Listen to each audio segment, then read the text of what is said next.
Well, welcome back to the Chelmsford Forum, everyone. After 2 here in play-in game number 1, it is Austin Prep 3 and Marshfield 1. Austin Prep will have almost a full power play coming into the third period, a minute 26 to go, and a Marshfield penalty that was called right near the end of the period. And we welcome to the Cybercast booth, Coach John Messurri from the Arlington Spy Ponders, the number 4 seed in the seed.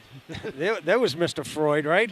The number 4 seed in the upcoming Super 8 playoffs, which will begin Sunday at the Songus Arena in Lowell. And, John, you're going to be facing Hingham, and it's tough. Both public schools had a great year, yourselves and the Hingham Harbormen, and I think it was 4 or 5 weeks ago you said, I know what's going to happen. We're going to end up playing Hingham in the first round. Yeah, it's funny. At the end of the Hingham game, I think 3 is Driscoll.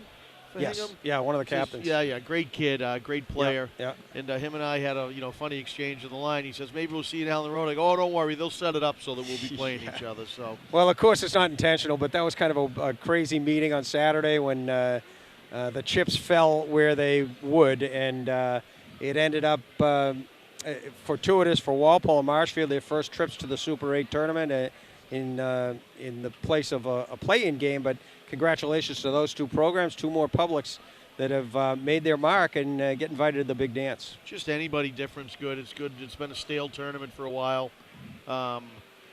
Obviously, that 2 out of 3 format probably be the last year you'll see of that of it this year, and there's a lot of changes that need to be made. So, I'm still trying to recover from the Oscars last night with that. It got me over what I saw on Saturday pretty quickly. So, and they didn't come out and go, oh, we meant Arlington was the number 1 seed. Yeah, We opened the wrong envelope. Yeah, 15 years ago I'd have more to say. I've grown up a little bit.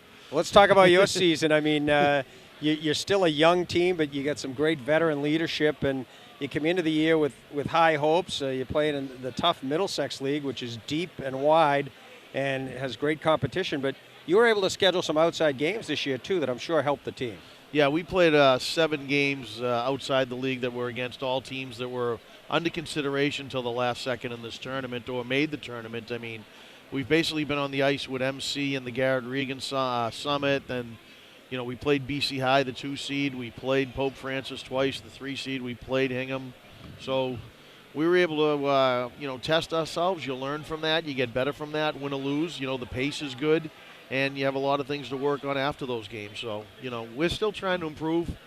Series is going to be really tough. Hingham's really good, and, we got them 12 days ago, but we got them last year 12 days before the tournament, too, and it didn't work out too good for us in the play-in game. So it's two even teams. They're just even. Yeah, I mean, there's a lot of similarities between the programs, really. Yeah. Both teams are very well coached with good staffs, and, it's always a little bit of a challenge to keep all the kids at home because of the options around.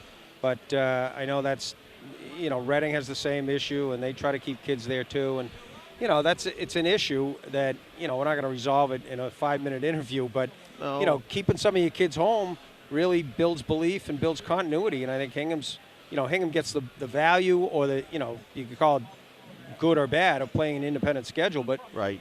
They get better by playing that schedule, much right. like you did this year. Yeah, no, again, the teams are similar. I mean, like you're saying, they're well coached.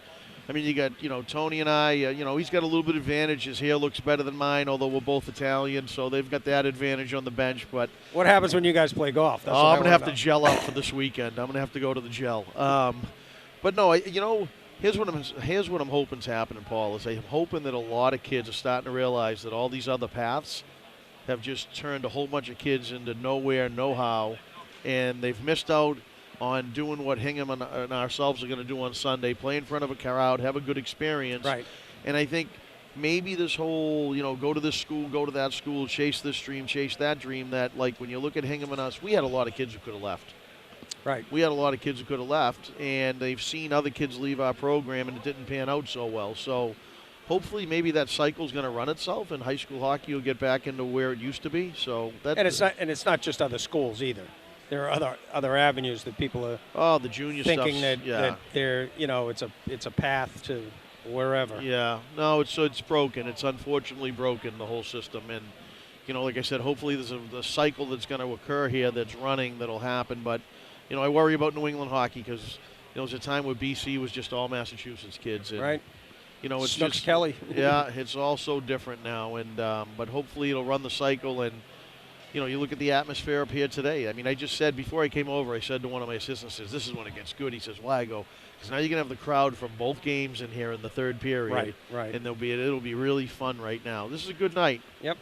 It's always a good night to kick things off here, and we meant to mention it before, but it's great to see teams still honoring what happened in Falmouth this year, and the honoring the kids by hanging the numbers in the shirts, and It's it's a little tragedy more important than the hockey. And what a season Paul Moore has gone through with his team, and they made the tournament down in the South, and congratulations to them. They really picked things up. I don't think there's. I think everybody's rooting for Falmouth. Yeah, exactly. I think everybody's rooting for Falmouth.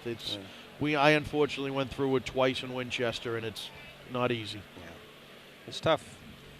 Well, John, we want to wish you good luck this weekend and throughout the tournament. I mean, the downside of you guys facing off against Hingham is that we're guaranteed of one public in the semifinals. Yeah, one Italian coach with Gel eliminated as well. So yeah, that's right. Well, I mean, both you guys and Hingham have done things the right way and had a great season. And congrats to both you guys for the programs making it. Thanks, Paul. Best of luck. See you Sunday.